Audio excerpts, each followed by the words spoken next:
السلام علیکم ناظرین، میں ہوں منصور علی خان، اپنے ڈیجیٹل چینل کے اوپر آپ کو خوش آمدید کہوں گا۔ ناظرین، اس ویڈیو کے اندر آپ کے ساتھ شہباز گل صاحب کی معافی کی تفصیلات شیئر کرنی ہے۔ شہباز گل صاحب جو ہے وہ معافی مانگنے کے اوپر اتر آئے ہیں، معذرت بلکہ لفظ استعمال کر لیں، کیوں ہوئی ہے یہ ساری ڈیٹیل جو ہیں آپ کے ساتھ شیئر کرتے ہیں۔ اور اس کے ساتھ میں آپ کو ایک ایگزامپل دوں گا، ایک بڑی انٹرسٹنگ ایگزامپل دوں گا، ایک کہانی سناؤں گا آپ کو، بڑی انٹرسٹنگ کہانی ہے۔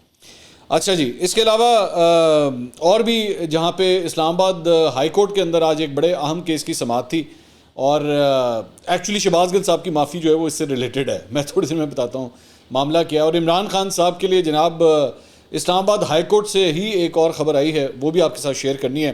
لیکن اس سے پہلے سب سے پہلے آپ سے یہ ریکویسٹ ہے کہ چینل کو ابھی اگر آپ نے سبسکرائب نہیں کیا ہوا تو ڈو سبسکرائب اٹ۔ ہم بڑی تیزی سے جو ہے وہ اپنے ٹارگٹ کی طرف رواں دواں ہیں، موٹر وے تے گڈی چل رہی ہے، اور ہم لوگ اب صرف 19% دور ہیں اپنے ٹارگٹ سے۔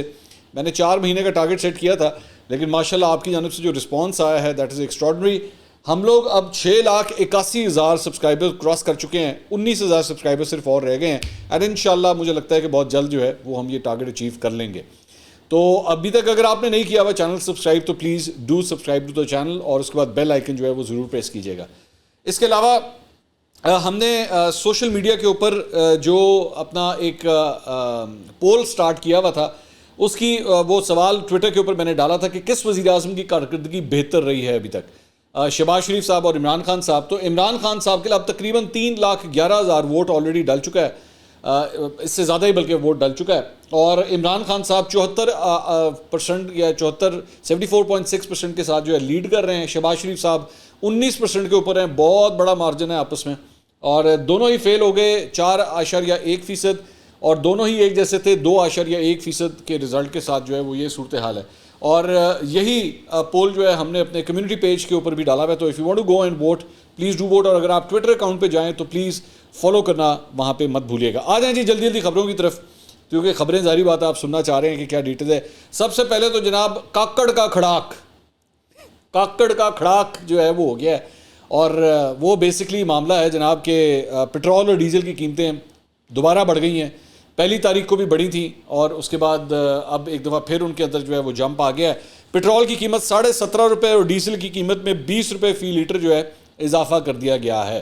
ویسے دل تو میرا کرتا ہے کہ پٹرول پمپوں کے اوپر بڑے بڑے بینر لگا دیے جائیں اور وہاں پہ لکھ دیا جائے جو خان صاحب نے کہا تھا، گھبرانا نہیں ہے، تو لیکن لوگ اب گھبرا کے، سہم کے، ڈر کے پریشان بھی ہو چکے ہیں، مطلب ہر قسم کے جذبات جو ہیں ان کے آ چکے ہیں، اور اب جو ہے پٹرول اور ڈیزل کی قیمتیں تاریخ کی بلند ترین سطح کے اوپر جو ہے وہ پہنچ گئی ہیں، اور پٹرول کی نئی قیمت جو ہے 290 روپے 45 پیسے ہو گئی ہے، اور ڈیزل کی قیمت جناب 293 روپے 40 پیسے ڈیزل کی قیمت ہو گئی ہے، اور نوٹیفیکیشن کے مطابق پٹرول پر 55 روپے فی لیٹر اور ڈیزل پر 50 روپے فی لیٹر لیوی جو ہے برقرار ہے۔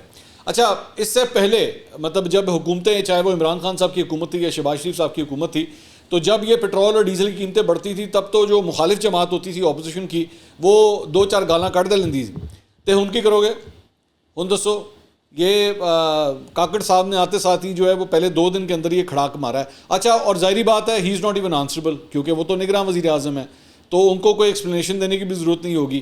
تو اور اس کے ساتھ ساتھ یہ جو ٹیکنوکریٹ مطلب لائر گورنمنٹ بن رہی ہے، مطلب جو مختلف وزیر بھی لے کر آ رہے ہیں، انہوں نے الیکشن کوئی نہیں لڑنا، نہ ان کو پرواہ ہونی ہے، نہ ان کا کسی ایسی کوئی سیاسی وابستگی ہے کہ ان کو کوئی جواب بھی دینا پڑے۔ تو لیکن ہیونگ سیڈ دیٹ، یہ بھی ضروری ہے میں آپ کو بتاؤں کہ پیٹرول اور ڈیزل کی قیمتیں زیادہ تر جو ہے وہ انٹرنیشنل آئل پرائسز کے ساتھ کنیکٹڈ ہوتی ہیں۔ جب یہ بڑھ جاتی ہیں تو تب بھی ان کا کوئی اتنا زیادہ قصور نہیں ہوتا، جب یہ کم ہوتی ہیں تو تب بھی ان کا کوئی بہت زیادہ کمال نہیں ہوتا۔ لیکن ہمارے ہاں کیونکہ اس کے اوپر پالیٹکس بھی کرنی ہوتی ہے تو تسی گالاں بھی کٹ دے ہو تو تعریفاں بھی لیندے ہو کہ جناب دیکھیں ہم نے قوم کی خاطر جو ہے 20 روپے پٹرول کی قیمت کم کر دی، میں نے دل پہ پتھر رکھ کے 20 روپے پٹرول کی قیمت بڑھا دی، بڑے مشکل سے میں نے سگنیچر کیے ہیں اس کے اوپر۔ حقیقت یہ ہوتا ہے کہ اس کے ساتھ اس کا تعلق ہی کوئی نہیں، اس کے اوپر یہ صرف پالیٹکس ہو رہی ہوتی ہے۔ آگے چلیں، کہانی صرف یہاں نہیں ہوتی جناب، آج بھی ڈالر نے جو ہے پاکستانی روپے کو پٹک کے نیچے مارا ہے، اور یہاں پہ اب انٹر بینک کے اندر ڈالر جو ہے وہ آخری پرائسز جو ہیں وہ 295 روپے بھی اب کراس کر چکی ہیں جب یہ ویڈیو ریکارڈ ہو رہی ہے۔ مجھے نہیں پتا آپ یہ ویڈیو کب دیکھتے ہیں تو اس وقت تک کیا پرائسز ہوتی ہیں، لیکن ابھی اس وقت 295 روپے کے اوپر انٹر بینک جو ہے وہ پہنچ چکا ہے۔ یہ ذہن میں رکھیے گا کہ تقریباً 299 یا 300 کے لگ بھگ جو ہے وہ تاریخ کی بلند ترین سطح ہے۔ So we are now just about 4-5 rupees away from the historical high. تو اسی طرح اوپن مارکیٹ کے اندر بھی 307 308 روپے کے اندر بھی پرائس جو ہے وہ اس وقت کوٹ ہو رہی ہے. اچھا جی, اب آ جائیں کاکڑ صاحب نے جو اپنی کابینہ بنانی ہے اس کے مزید نام جو ہیں وہ سامنے آ رہے ہیں. اس میں چند نام تو ہم نے آپ کو بتائے تھے, ایکسپریس نے اور جیو نے یہ رپورٹ کیا ہے. ذوالفقار چیمہ, گوہر اعجاز, شعیب سڈل, سرفراز بگٹی. سرفراز بگٹی صاحب کا نام جو ہے وہ وزارت داخلہ کے لیے آ رہا ہے, اور یہ میں نے آپ کو پہلے بھی بتایا تھا کہ بگٹی صاحب, سرفراز بگٹی جو ہیں یہ بہت اچھے دوست ہیں انوار الحق کاکڑ صاحب کے, اور دونوں ہی افراد جو ہیں وہ اسٹیبلشمنٹ کے بہت قریبی سمجھے جاتے ہیں. تو اگر یہ دونوں پورٹ فولیوز جو ہیں, ظاہری بات ہے وزارت عظمیٰ کا تو فیصلہ ہو گیا, اگر وزارت داخلہ سرفراز بگٹی صاحب کے پاس جاری ہے نا, تو پھر ذہن میں رکھیے گا کہ اسٹیبلشمنٹ نے داخلی معاملات کے حوالے سے جو پالیسی بنائی ہوئی ہے نا, پھر پوری طرح وہی امپلیمنٹ ہونے والی. ویسے تو وزیر اعظم کے انتخاب کے بعد نظر یہ آ رہا تھا کہ اب جو کچھ بھی ہوگا وہ اسٹیبلشمنٹ کی مرضی سے ہوگا, چاہے وہ آپ کو پسند ہو یا برا لگے, دونوں, میں اس ڈیٹیل میں نہیں جا رہا, لیکن ہوگا ان کی مرضی سے, انہی کی مرضی چلے گی. اچھا, اس کے علاوہ ایک اور خبر کے مطابق محمد علی درانی صاحب کا نام جو ہے وہ میڈیا نے لیا پچھلے 1-2 دن کے اندر. محمد علی درانی صاحب جو ہیں یہ پرویز مشرف صاحب کے دور کے اندر وزیر اطلاعات ہوا کرتے تھے جب کاف لیگ کی گورنمنٹ تھی, تو ان کا نام جو ہے وہ لیا جا رہا تھا. اب اس کی کچھ کلیریفیکیشن آئی ہے کہ بھائی یہ وہ محمد علی درانی صاحب نہیں ہیں, یہ جو ہے یہ محمد علی صاحب ہیں, سید محمد علی, جو ایک دفاعی تجزیہ کار ہیں. اور یہ سید محمد علی صاحب ریسنٹلی جب سے حکومت چینج ہوئی ہے نا, تو ہمارے پاس دفاعی تجزیہ کاروں کی بھی ایک نئی پوری کھیپ آئی ہے. پہلے والے جو ہیں وہ ریڈنڈنٹ ہو گئے ہیں, نئے والے جو ہیں وہ مارکیٹ کے اندر اب آ گئے ہیں. تو یہ سید محمد علی صاحب جو ہیں اس نئے کھیپ میں سے شامل ہیں, ان کا نام جو ہے وزیر اطلاعات کے لیے لیا جا رہا ہے. اس کے علاوہ جلیل عباس جیلانی صاحب کو جو ہے وہ وزارت خارجہ دیے جانے کا امکان ہے, وہ امریکہ میں پاکستان کے سفیر بھی رہ چکے ہیں. اس کے علاوہ سلطان علی علانہ صاحب, جو بیسکلی جن کا تعلق HBL سے ہے, حبیب بینک سے تھا, وہ ان کے بارے میں اب پہلے ان کا نام لیا جا رہا تھا کہ وزارت خزانہ شاید ان کو دی جائے, لیکن ان کی ڈیول سٹیزن شپ جو ہے وہ نکل آئی ہے, ڈیول نیشنلٹی. ویسے قانوناً کہا جاتا ہے کہ نگراں سیٹ اپ کے لیے ایسے کوئی سرچ نہیں, وہ کوئی شرط نہیں ہے. اگر آپ نے الیکشن لڑنا ہو تو اس کے لیے جو ہے یہ ایک بار بیچ میں آ جاتی ہے, لیکن پھر بھی میرے خیال میں شاید اس وجہ سے ان کو جو ہے وہ حبیب بینک کو وہ ہیڈ کرتے رہے ہیں, تو وہاں پہ بھی تو ڈیول نیشنل ویسے تو فرینکلی اسپیکنگ میری اپنی یہ رائے یہ ہے کہ میں ہمیشہ یہ ڈیول نیشنل کے حوالے سے جو پوائنٹ ہے نا, میں اس کے اوپر سمجھتا ہوں کہ پاکستان کی جتنی امپورٹنٹ پوسٹ ہیں اس کے اوپر ڈیول نیشنلز کو نہیں ہونا چاہیے, انکلوڈنگ اینکر پرسنس. میں اینکر پرسنس کے بھی حوالے سے ہوں کہ لوگوں کو, اور اگر منع نہیں ہے تو پتہ ضرور ہونا چاہیے اور ڈکلیئر ہونا چاہیے, ان لوگوں کے بارے میں بتانا چاہیے کہ پاکستان کے کون کون سے اینکرز ہیں اور ان کے پاس کون کون سی دوسری نیشنلٹی ہے. پتہ تو لگے نا, مطلب پتہ تو لگے لنکس جو ہیں وہ کس دوسرے ملک کے ساتھ ہیں. کسی نے امریکہ کی شہریت لی ہوئی ہے, کسی نے برطانیہ کی شہریت لی ہوئی ہے, کوئی کینیڈا والا ہے, تو پتہ تو لگے, لوگوں کو پتہ تو لگے کہ جدو اے بولدا ہے.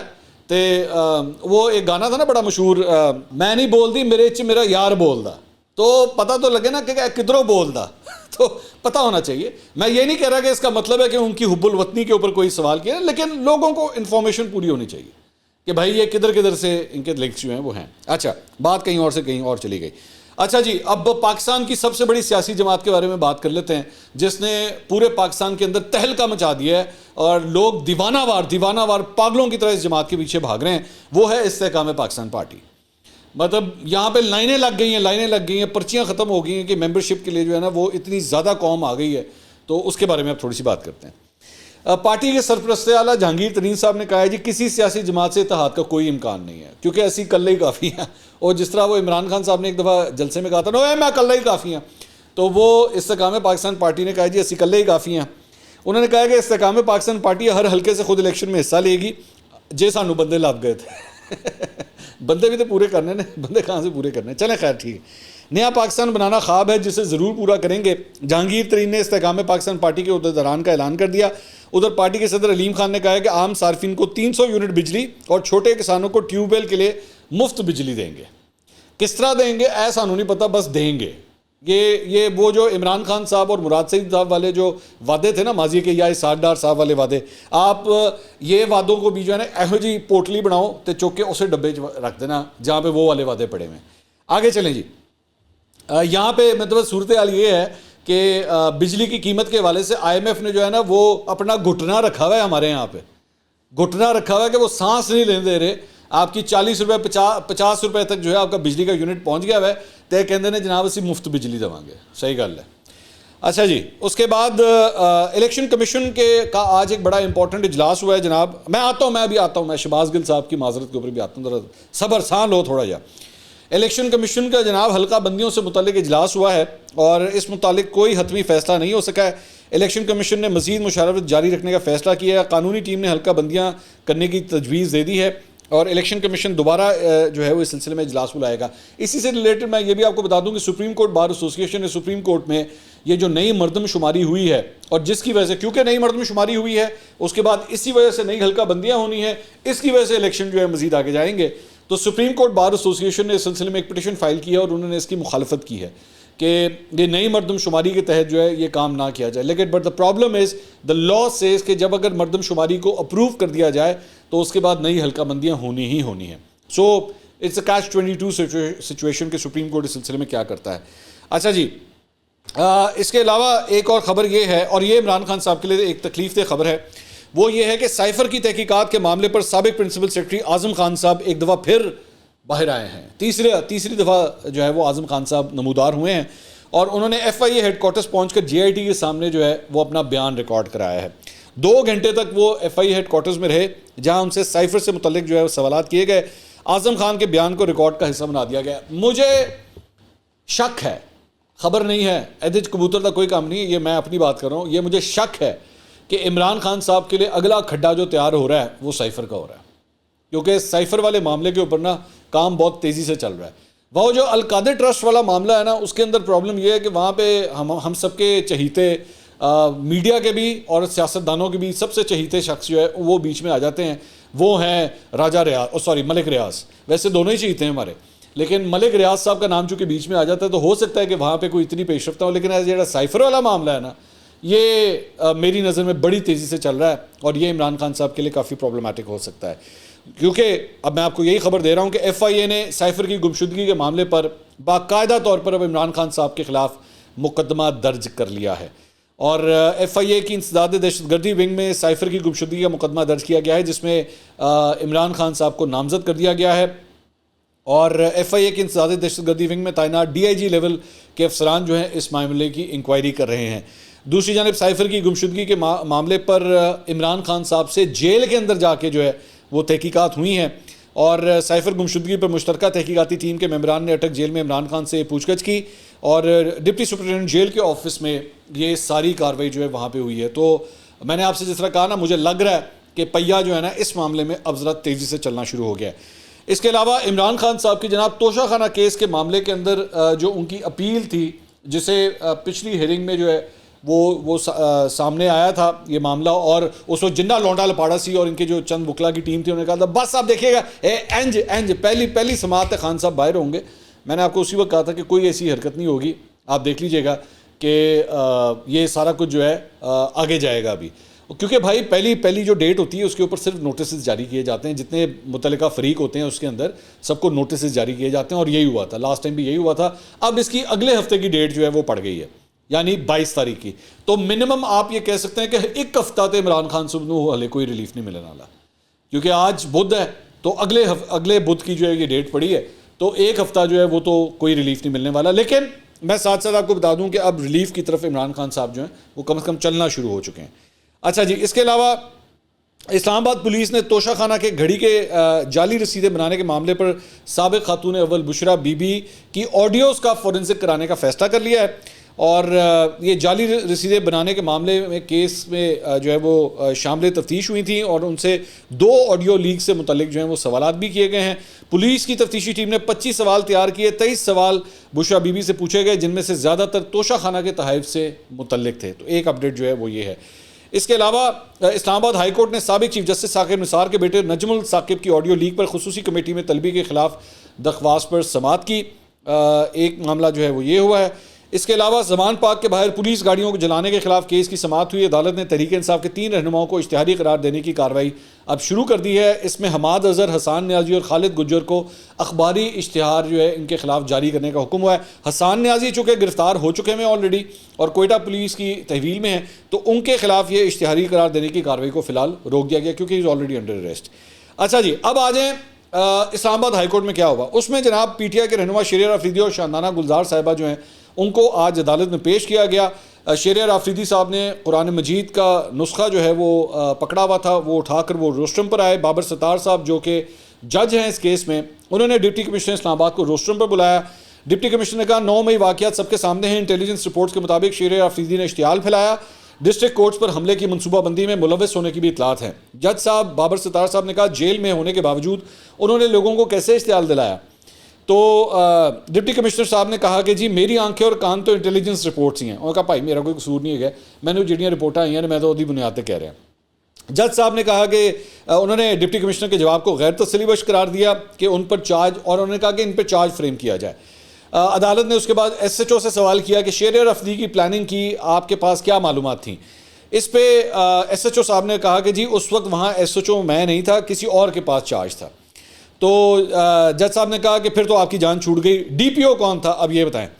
عدالت نے ڈی پی او سے پوچھا کہ آپ کے پاس کیا انفارمیشن تھی شہریار آفریدی کی پلاننگ سے متعلق؟ ڈی پی او نے جواب دیا سر میں اس وقت چھٹی پہ تھا. آپ دیکھ رہے ہیں کیا ہو رہا ہے, وہ کلیم اللہ سے سلیم اللہ اور یہ یوں کر کے گیند جو ہے وہ ادھر ادھر جا رہی ہے. جب آپ کے پلے کچھ نہ ہو نا تو یہ پھر یہی ہوتی ہے, پلے ہے نہیں تیلا تے کر دی میلا میلا. تو میرا یہ صورتحال چل رہی تھی. تو اس کے بعد عدالت نے ڈپٹی کمشنر سے استفسار کیا کہ کیا آپ نے شو کاز نوٹس کا جواب فائل کر دیا ہے؟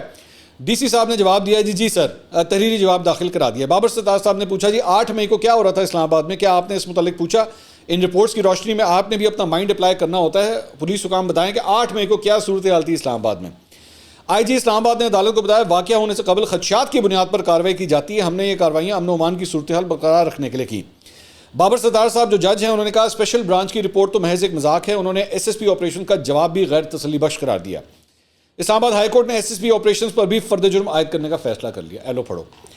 جج صاحب نے کہا کہ جی ڈپٹی کمشنر کو ایم پی او آرڈر جاری کرنے کا اختیار دینے کا نوٹیفیکیشن دکھائیں. نوٹیفیکیشن کہاں ہے جس میں ڈپٹی کمشنر کو یہ اتھارٹی دی گئی؟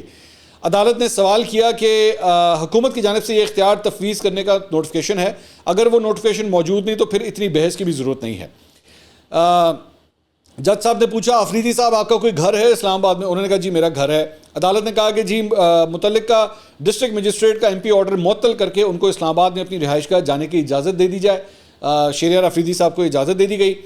شیر افضل مروت جو وکیل ہیں انہوں نے کہا کہ جی خدشہ ہے کہ پولیس کسی اور کیس میں اب شہریار آفریدی کو نہ اٹھا کے لے جائے. بابر ستار صاحب نے کہا اس متعلق بھی آرڈر کر دوں گا. بابر ستار صاحب نے شہریار آفریدی اور میڈیا اور سوشل میڈیا پر ان کو کہا کہ آپ اس کے اوپر آپ بیان بازی نہ کریں جب تک یہ کیس چل رہا ہے, اور ان کو شہر سے باہر جانے سے بھی انہوں نے منع کر دیا کہ آپ شہر چھوڑ کے نہ جائیے گا. اس کے بعد شاندانہ گلزار کے بارے میں بھی ڈپٹی کمشنر صاحب نے کہا کہ جی ہمیں انٹیلیجنس رپورٹ ملی تھی, ان پر اشتعال انگیزی اور پرتشدد واقعات پر اکسانے کا الزام ہے. بابر ستار صاحب نے کہا کہ جی آپ کے پاس کیا مواد ہے, کیا دیکھا ہے آپ نے؟ تو ڈپٹی کمشنر صاحب نے کہا وہ ویڈیوز اور بیانات موجود ہیں, سوشل میڈیا پوسٹ کی کاپیاں مہیا کر دیتے ہیں. شاندانہ گلزار کی ایم پی او کے تحت گرفتاری کا حکم اسلام آباد ہائی کورٹ نے معطل کر دیا اور ان کو فوری رہا کرنے کا حکم جاری کر دیا ہے, اور ان سے بھی یہ کہا گیا کہ جی آپ جو ہے وہ اسلام آباد سے باہر نہیں جائیں گے, آپ اسلام آباد کے اندر ہی رہیں. اور اس کے بعد ان دونوں کے خلاف جو کیسز کی سماعت ہے وہ 2 ہفتے کے لیے ملتوی کر دی. یہ کمال ہے بابر ستار صاحب کا کہ آئی وانٹ ٹو پریز ہم, آئی وانٹ ٹو کمینڈ ہم کہ ان کے خلاف پاکستان تحریک انصاف نے کیا کیا زہر نہیں اگلا, کس کس طرح ان کو نہیں ٹارگٹ کیا گیا. لیکن آج جب انصاف دینے کی باری آئی ہے تو اسی شخص کے ذریعے جو ہے وہ پی ٹی آئی کے ان 2 رہنماؤں کو جو ہے انصاف ملا ہے. اب آ جائیں وہ شہباز گل صاحب کی معافی کے اوپر. شہباز گل صاحب نے کہا کہ جی بابر ستار صاحب, ٹویٹ کیا انہوں نے, بابر ستار صاحب آپ پر ماضی میں جب آپ جج نہیں تھے ٹویٹر پر فکری اور سیاسی فرق پر تنقید کی, آج میں آپ سے اس کی معذرت طلب کرتا ہوں. آپ نے آج مظلوموں کے لیے کھڑے ہو کر دل جیت لیا. جسٹس اطہر من اللہ کے بعد اسلام آباد ہائی کورٹ انسانی حقوق کے لیے بانجھ ہو گئی تھی, آپ کا شکریہ. میرے لیے امپورٹنٹ پوائنٹ پتہ کیا ہے اس ساری چیز کے اندر, کہ شہباز گل صاحب یہ آج جتنی معذرتیں کر رہے ہیں, یہ نہیں ہے پی ٹی آئی کے اور بھی بہت سے لوگ ہیں, یہ تو ٹویٹ کر رہے ہیں نا, اور بھی بہت سے لوگ ہیں جو آج کہہ رہے ہیں جی ساڈے کو غلطی ہو گئی, وہ ماضی اجتہادی پتہ ہے. یہ آپ کا پروف کرتا ہے کہ آپ ماضی میں کتنے غلط رہے ہیں. یہ پروف کرتا ہے کہ آپ لوگوں نے لوگوں کو, جب آپ اس قسم کی فضولیات بولتے تھے سوشل میڈیا کے اوپر, تو آپ کتنا لونڈا لپاڑا اپنا کتنا فالوور جو اس کا دماغ خراب کر کے رکھ دیتے تھے. آپ اس قسم کے بیانات دے کے بابر ستار کے خلاف جتنے ہزاروں لوگوں کو آپ نے ورغلایا اور ان کا دماغ خراب کیا, آج آپ جا کے معذرت کر رہے ہیں. شرم نہیں آئی آپ کو اس بات کے اوپر کہ آپ ماضی کے اندر صحافیوں کو، اپنے مخالفین کو، یہ جو حنا بٹ کے ساتھ جو کچھ ہوا ہے یہ آپ لوگوں کا پھیلایا ہوا زہر ہے، ان لوگوں کے دماغ آپ لوگوں نے خراب کیے ہیں۔ آج آپ کی کور کمیٹی جو ہے وہ اعلامیہ جاری کرتی ہے جی ہم مذمت کرتے ہیں حنا بٹ کے ساتھ ہوا۔ 10-11 سال کے اندر ان لوگوں کے دماغ آپ لوگوں نے خراب کیے ہیں۔ آپ کی معذرت کے اوپر تب چڑھتی ہے بندے کو کہ بھائی آپ لوگ اگر اتنے غلط تھے تو آپ کو لوگوں کو نا آج اپنے منہ بند کر لینے چاہیے کہ یار ہم سیاست نہ ہی کریں تو بہتر ہے، کیونکہ ہم تو اتنے غلط تھے۔ ہم نے اس ملک کے اندر کسی عزت دار شخص کو ہم نے نہیں چھوڑا، ہر ایک کو ہم نے ٹارگٹ کیا، کسی کو لفافہ کہا، کسی کو ہم نے یہاں تک کہہ دیا کہ جناب یہ کافر ہے، کسی کو آپ لوگوں نے جو ہے وہ حب الوطنی کے سرٹیفکیٹ دینے کے حوالے سے آپ نے کہا کہ یہ تو بھارت کا ایجنٹ ہے۔ آپ نے صحافیوں کے ساتھ اتنا ظلم کیا ہوا ہے، اتنا زہر پھیلایا ہوا ہے آپ لوگوں نے۔ And you are responsible. Shehbaz Gill is responsible. People like him are responsible for this. آج آپ بیٹھ کے معذرت کر لیتے، آپ کو معذرت نہیں، آپ کو آج کے بعد جو ہے نا سیاست میں بات تک نہیں کرنی چاہیے۔ آپ کو کہہ دینا چاہیے یار میں تو اتنا غلط انسان تھا، مجھے تو پتہ ہی کچھ نہیں تھا کہ میں نے بولنا کیا ہے اور کتنا بولنا ہے اور کب بولنا ہے۔ آج آپ اسی جج کے حوالے سے کہ جی میں تو معذرت کرتا ہوں، مجھے تو پتہ نہیں تھا کہ وہ شخص پہلے بھی صحیح بولتا تھا، وہ شخص آج بھی صحیح کر رہا ہے اور بالکل صحیح کیا ہے۔ اس نے ڈپٹی کمشنر ہو، آئی جی اسلام آباد ہو، سب کو لائن حاضر کر کے رکھ دیا، بالکل صحیح کیا، کیونکہ ان کے پاس کچھ بھی نہیں تھا۔ وہ ایک سچا اور کھرا جج ہے جس نے انصاف کا ساتھ دیا، لیکن آپ لوگوں نے کوئی کسر نہیں چھوڑی اس کے اوپر کیچڑ اچھال نہیں۔ اگلی ویڈیو میں آپ سے دوبارہ ملاقات ہوگی۔ اللہ حافظ۔